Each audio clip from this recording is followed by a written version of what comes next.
Have Prince Harry and Meghan Markle been uninvited from a very official, very important diplomatic reception before Her Majesty's funeral on Monday? Hello everyone, welcome back to Royal News Network. My name is Brittany and today we're going to be talking about kind of the breaking news I just saw in the Telegraph that apparently Harry and Meghan have been uninvited from a very official and important diplomatic reception that the palace is having for diplomats who are coming in and other international leaders who are attending the Queen's funeral on Monday. They're going to have this big reception on Sunday night. And Omid Scobie, who has been very much labeled Meghan's cheerleader, I mean basically all the British press pretty much at this point make fun of him.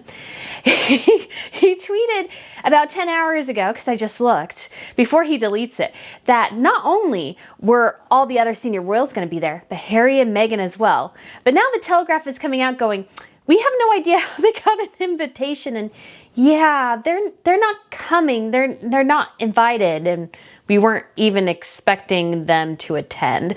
So what happened here? Why this kind of, I mean, at this point, if I was Harry and Meghan, I would be embarrassed because I told everybody I was going, then oopsie daisy, nope, you never were. How did this happen? And why? It's hard not to laugh. It really is. And this shows the danger, I think, too, of why having a spokesperson cheerleader can totally backfire on you in the media. Because if you were hoping that Omid Scobie's tweet would manifest an invitation for you, that's not how real world works. That's not how the real world works. But if you guys haven't been here before, hello, my name is Brittany, and on this channel we will talk about everything related to royals. So that's news, gossip, fashion, jewelry, television shows, movies, and history. We will do it all right here. So if you guys want to subscribe, that would be fantastic, because as well, I am having a live stream tomorrow morning. So that's 10 a.m. Eastern time in the United States. I believe that's 3 p.m. in the UK, and I'm not sure what time that is in Australia. I do apologize. It's much later in the evening though, because you guys are 14 hours ahead. So like 11, 12 o'clock at night, maybe? My math is not great. And so I'm going to be having a live stream, so I'm going to do some like kind of funeral predictions in terms of the order of where people are going to sit in the service. My actual prediction about Harry and Meghan at the Queen's Platinum Jubilee in terms of where they were seated in St. Paul's Cathedral was spot on. And so I just want to, chat about that. You guys can ask me questions about, kind of where the Fab Four is going, if anywhere at all. King Charles, his first week as king, what's the future hold for the Windsors? What about the working royals? All these different things, who will attend? I'm curious if it will be just George and Charlotte from the Wales, or will Louis attend? Will Archie attend? I mean, we've had no word that Archie is actually in country because, Harry and Meghan can't allow their children to be seen with any other royal relatives who, are the only reason they would possibly have titles, if at all. So we'll go over all that, and you guys feel free to ask me questions. I'm actually setting up, trying to utilize a better kind of streaming system. So I actually will have a better web camera. I'll have a mic. And so this will be much better than my last couple, because I'm a little bit embarrassed I didn't go ahead and just start kind of creating a much nicer setup. But this time I'm going to be testing it out, because I will do a live stream for the Queen's funeral as well, like the hour before and the hour after. So if you guys want to be on the lookout for those as well, that would be great. It'll be very early in the morning, obviously, but hopefully we'll be able to kind of talk, especially kind of my big thing is I want to see if I can try to stream a little bit of the service. I don't know if that'll happen because I may get hit with kind of copyright complaints, but I do want to go ahead and make sure that I can introduce and identify the royals coming in for you, because the international media really does stink at this. They don't know who anybody is besides like the main line of the family. Beyond that, they don't know who the Queen of Spain is, the Queen of the Netherlands is, the Emperor of Japan is probably pretty easy to guess. But, Norway, Sweden, Denmark, most of the time they start getting really confused. I mean, they can't generally identify the Queen's cousins very well. So I will be doing a bit of that. So if you guys want to be tuning in for that as well, that would be awesome. And of course you can watch, the coverage in the background, and then we'll take a break for the funeral itself and then come back afterwards.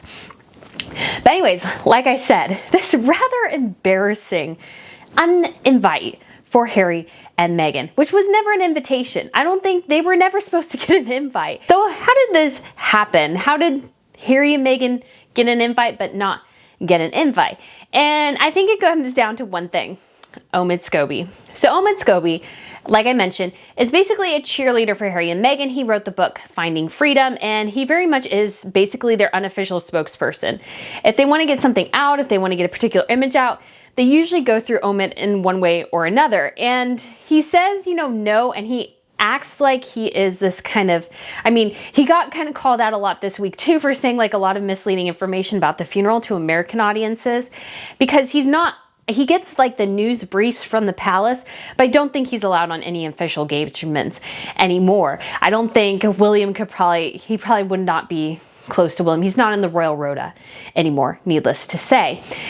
And so Omid kind of came out with this tweet and saying that Harry and Meghan would be invited to this kind of huge diplomatic reception. Can you imagine your mother dies, you become king, and before her funeral, which is probably a very emotional time, you have to host all these dignitaries from all over the world because you are an official diplomat of your country and everybody wants to be wined and dined in Buckingham Palace.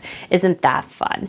So Harry and Meghan apparently were expecting an invite, or at least were planning on going, whether or not the palace invited them or not. So here's what Omid Scobie tweeted. He said, on Sunday, King Charles will host world leaders, diplomats, and international royals at a historic state reception at Buckingham Palace on the eve of the Queen's funeral.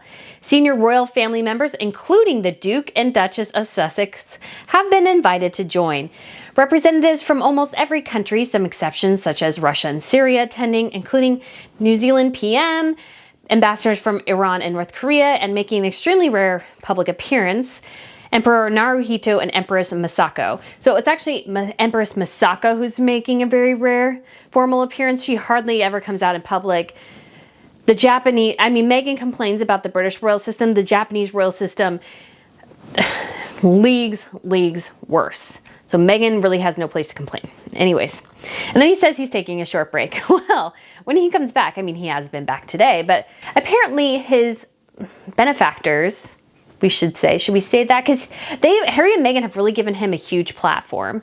And he's now like the royal editor for Yahoo. He still writes for a couple other outlets too. And he's a royal contributor for ABC. And he is, he's basically on their payroll in some way or another. That's kind of the guess. It kind of goes back to, so here's kind of probably the catalyst for why Omid gets some of these things. He wrote the biography, but he also basically allegedly committed perjury because he said that he had in his biography of Harry and Meghan, he had no contributions. He didn't work with the palace at all or any of their, friends and stuff. Nobody from Harry and Meghan's inner circle helped him. Well, that wasn't the case. And so essentially he committed perjury. So he is very much in Harry and Meghan's debt.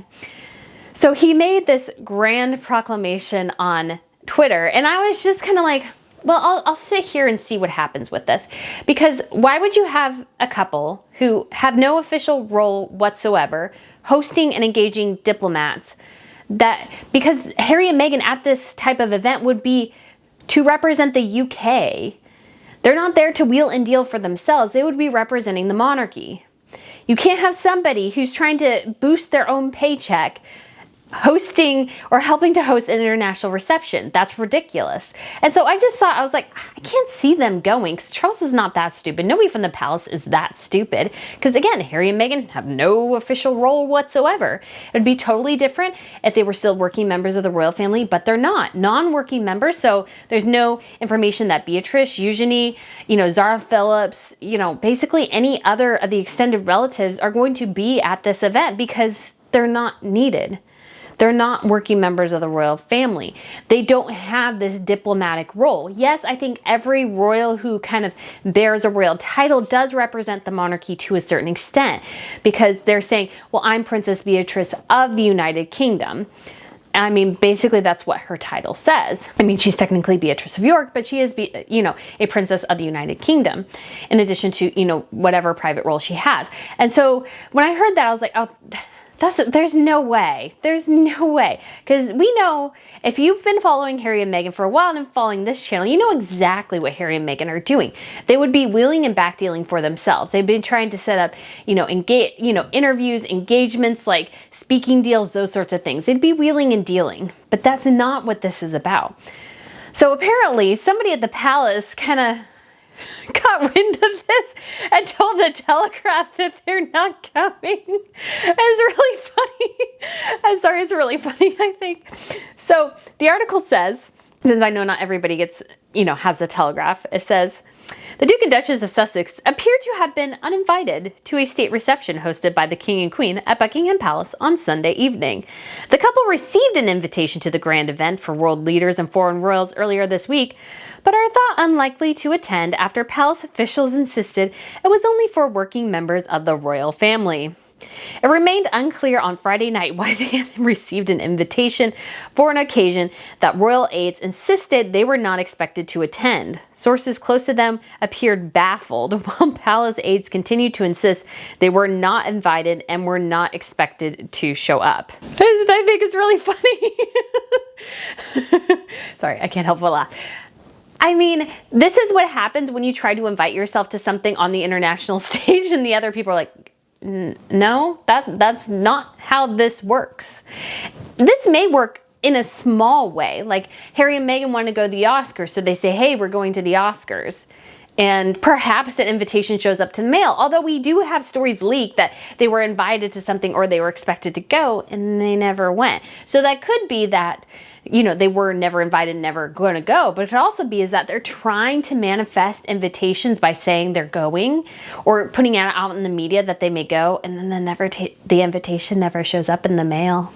And I think that's what happened here. I think the insistence that somehow they actually got an official invitation, I don't find that credible. Because again, why the palace wouldn't do that? Perhaps it was a miscommunication. So I will say it could be a miscommunication because obviously you have, everybody's kind of stressed. They just lost their boss, their queen, the woman they've served for, years, if not decades in some cases.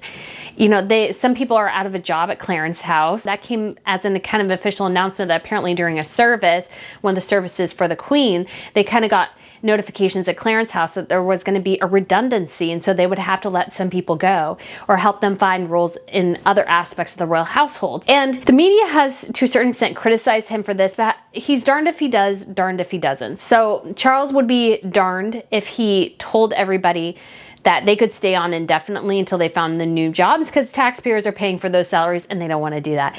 And he would be, he'd be in trouble if he didn't tell them that. So, perhaps the timing wasn't great. Perhaps maybe they should have waited until after the funeral, but this redundancy and this streamlining would have happened either way. Anyways, going back to Harry and Meghan. So I think there could have been perhaps maybe a miscommunication between the houses at this point. Completely possible. However, I also think it's very interesting that perhaps the only person who started this is Omid Scobie, who is Meghan's cheerleader, Harry and Meghan's cheerleader. That's his whole job. And I'm going to cover this in a different video because the visual for the children will be tomorrow. And there's this whole kerfluffle about the uniforms. And I don't see the issue because it had already come out that the only time Andrew could wear his military uniform was at this vigil. So when it comes to Harry, it would make sense that the only time he could do it would be at the vigil too. That's like fair play. I'm okay with that. You have to have the same standard for everybody. If that's if that's the case for both Harry and Andrew, I'm okay with that because you've dealt with them fairly.